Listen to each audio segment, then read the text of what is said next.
दोस्तों नमस्कार। दोस्तों मैं बिमल शाही आप सभी लोगों का अपने चैनल में स्वागत करता हूं और उम्मीद करता हूं कि आप लोग सब लोग स्वस्थ होंगे एवं मस्त होंगे। सभी राष्ट्रवादियों और सनातनियों से ये निवेदन रहेगा कि आप लोग मेरे चैनल को सब्सक्राइब कर लीजिए और वीडियो को लाइक एवं शेयर भी कीजिए। दोस्तों आज हम लोग बात करने वाले हैं बिहार विधानसभा चुनाव 2025 के बारे में। जी हाँ दोस्तों, बिहार विधानसभा चुनाव को लेकर आज केंद्रीय गृह मंत्री अमित शाह बिहार के दौरे पर आए हैं और उन्होंने बिहार के वरिष्ठ लोगों के साथ अपने कार्यकर्ताओं के साथ एक मीटिंग की है। और इस मीटिंग का मूल मंत्र क्या है वो हम लोग समझने का प्रयास करेंगे कि उस मीटिंग से क्या निकल कर आया है। उससे पहले दोस्तों हम लोग ये जानने का कोशिश करेंगे कि 2020 में बिहार विधानसभा का जो चुनाव था उसमें बीजेपी का पोजीशन क्या था। तो दोस्तों मैं आपको बता रहा हूं कि 2020 के बिहार विधानसभा चुनाव में बीजेपी 74 सीटों पर जीती थी। बीजेपी जेडीयू अलायंस में और एचएएम अलायंस में चुनाव लड़ रही थी और बीजेपी 74 सीटें जीत गई थी और टोटल सीटें मतलब कि 110 सीटों पर बीजेपी चुनाव लड़ी थी और इन 110 सीटों में से 74 सीटें बीजेपी ने जीती थी। उन 74 सीटों के बाद 68 ऐसे सीट थे जहां पर बीजेपी नंबर 2 की पार्टी है। तो अमित शाह का दौरा जो बिहार में आज का है वो उन 74 सीटों को एड्रेस करने के लिए नहीं था। बिहार में बीजेपी का दौरा था जो रिमेनिंग 68 सीट जहां पर बीजेपी नंबर 2 की पार्टी थी, दूसरे पोजीशन पे थी, उन सब सीटों को एड्रेस करने के लिए होना था। जी हाँ दोस्तों, बिहार के चुनाव में हर एक पॉलिटिकल पार्टी अपना अपना अलग अलग स्टाइल से चुनाव लड़ता है। कोई आरोप लगाता है, कोई प्रत्यारोप लगाता है, लेकिन अमित शाह की स्ट्रेटजी हर बिल्कुल डिफरेंट होती है। जहां पर सारे पॉलिटिशियन सोचना बंद कर देते हैं, जब सब पॉलिटिशियन का जो थिंकिंग पावर है वो खत्म होता है, जहां पर जिस पॉइंट पर भी, वहां पर उस पॉइंट से अमित शाह सोचना शुरू करते हैं। ये अमित शाह का मूल मंत्र है या अमित शाह इस मास्टर प्लान या इस टैक्टिक्स पे काम करते हैं। तो अब देखिए, जहां पर जो अपोजिशन की पार्टी है वो ये सोच रही है कि हम इतने सीटों पर लाएंगे, इतने सीटों पर जीतेंगे, लेकिन अमित शाह जो हारे हुए सीट हैं उस पर वर्कआउट करने के लिए मीटिंग कर रहे हैं और अपने जो पॉलिटिकल स्ट्रेटजिस्ट हैं उनके साथ मिलकर प्लान बना रहे हैं कि कैसे उन 68 सीटों पर हम इंपैक्ट डाल सकें।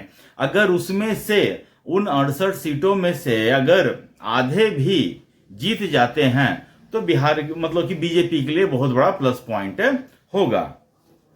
अच्छा, उनमें से जो 68 सीटें थी उनमें से कई एक सीट ऐसे हैं, मैंने नोट डाउन किया है कि 5 सीट ऐसे हैं जहां पर जीत हार का अंतर सिर्फ 500 वोट था। सोचिए, बीजेपी 500 वोट से हार जाती है और राहुल गांधी इल्जाम लगाते हैं कि बीजेपी वोट चोरी करती है।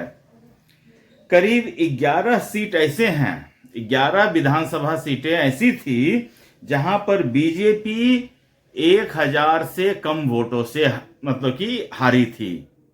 सोचिए, इसके बाद राहुल गांधी कहते हैं कि वोट चोरी हुआ है। और उसके बाद करीब 45 सीट, 40 से 45 सीट ऐसी हैं जहां पर बीजेपी सिर्फ और सिर्फ 5000 वोट से के कम अंतर से जीती हैं। तो ये जो इतने सीटें हैं इस पर अमित शाह जो है मंथन कर रहे हैं कि क्या जो जीत का अंतर है क्या इसको हम गैप अप को फिल कर सकते हैं क्या। इस पर अमित शाह काम कर रहे हैं और इसके ऊपर अपना स्ट्रेटजी को बना रहे हैं। उसके बाद दोस्तों देखिए, एनडीए के नेता नीतीश कुमार हैं ही और नरेंद्र मोदी के साथ अमित शाह, नरेंद्र मोदी के साथ नीतीश कुमार ने आज बिहार में एक रैली की थी।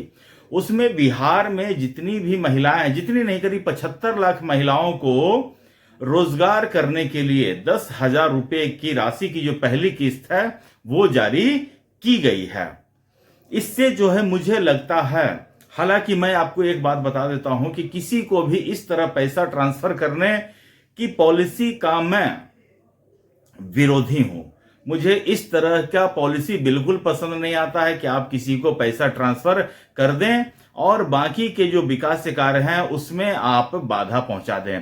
इस तरह की पॉलिसी का हम बिल्कुल समर्थन नहीं करते हैं। लेकिन अब चुनाव इसी दम पर लड़ा जा रहा है कि आप किसी को 2,000 ट्रांसफर कीजिए, 3,000 ट्रांसफर कीजिए, और जो दल सत्ता में रहती है वो ट्रांसफर करने में कामयाब रहती है तो उनको मतलब कि जीत मिल जाती है।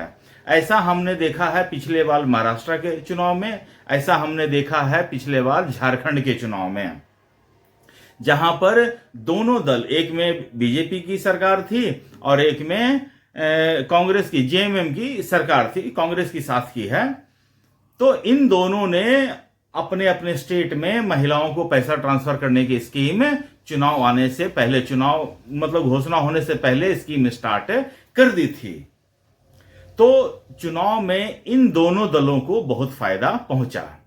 झारखंड में जहां लग रहा था कि जेएमएम इस बार सरकार बना नहीं पाएगी, लेकिन इस योजना के तहत उनको जबरदस्त फायदा पहुंचा और लगभग बीजेपी जो वहां रिवाइव करने की कोशिश कर रही थी वो बैकफुट पे चली गई और जेएमएम जो है पूर्ण बहुमत से अपनी सरकार बना ली।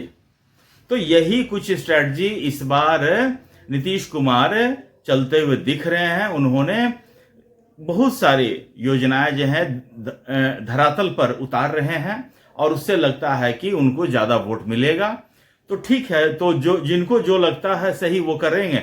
मेरा लेकिन मेरे जहां तक आप अगर मेरी बात पूछेंगे तो मैं फ्री का, किसी भी फ्री योजना का सख्त विरोधी हूं।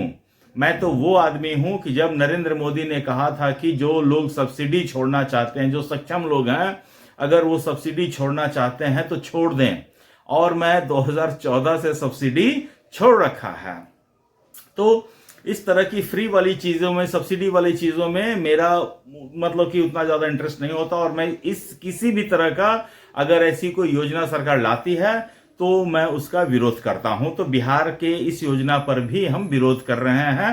हालांकि मुझे ऐसा लगता है कि बिहार के लोग इस योजना पर काफी मतदान करेंगे और सत्ता पक्ष के ही पक्ष में मतदान करेंगे। तो मैं बहुत पहले भी कह चुका हूं कि बिहार के चुनाव में अब कुछ शेष बचा नहीं है। राहुल गांधी के वोटर अधिकार यात्रा खत्म होते होते ही जब मंच पर से प्रधानमंत्री मोदी की माताजी को गाली दी गई थी, उसी दिन मैंने कह दिया था कि बिहार विधानसभा में अब कुछ नहीं बचा है।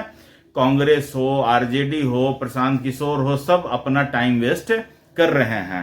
तो उनके पास टाइम है, पॉलिटिशियन के पास तो टाइम ही एक होता है ना कि वो काफी दे सकते हैं, खासकर जो विपक्ष में होते हैं। तो ठीक है, उनको उनका टाइम है फ्री का, उनको इन्वेस्ट करने दीजिए। लेकिन अब बिहार के चुनाव में और कुछ बचा नहीं है।